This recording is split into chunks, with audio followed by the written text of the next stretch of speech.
નમસ્કાર મિત્રો, હું અલ્પેશ ઢોલરિયા, રાજકોટ જિલ્લા ભાજપ પ્રમુખ. આપ સર્વને વિનંતી કરું છું કે આપ પણ મતદાન કરી આવજો.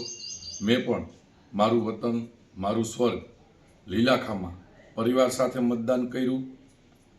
મતદાન શું કામ કરવું જોઈએ? એક મતથી શું ફરક પડે?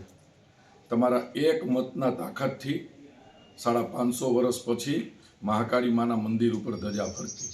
તમારા એક મતની તાકાતથી રામ મંદિર 550 વર્ષ પછી રામ મંદિર બન્યું.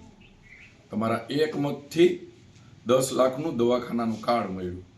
તમારા એક મતથી અતિવૃષ્ટિમાં ખેડૂતોના ખાતામાં ડાયરેક્ટ 44,000 રૂપિયા મળ્યા. તમારા એક મતથી ખેડૂતોના ખાતામાં દર વર્ષે કિસાન સન્માન નિધિના 6,000 રૂપિયા મળે છે.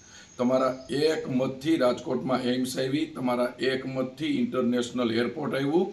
અને તમારા એક મતના તાકાતથી ઓપરેશન સિંદૂર થયું. એક મતની શું તાકાત છે? તમારા એક મતથી ગામડામાં રોડ થયા. તમારા એક મતથી ગામડામાં આરોગ્ય મંદિર થયા. તમારા એક મતથી ગામડામાં બાલવાડી બની. અને તમારા એક મતથી ઓવરબ્રિજ બન્યા. તો એક મતની શું તાકાત છે એ તમે જોઈ છે. દેશ બદલવા માટે, રાજ્ય બદલવા માટે અને આપણા વિસ્તારના સુખાકારી માટે એક મત ભારતીય જનતા પાર્ટીને.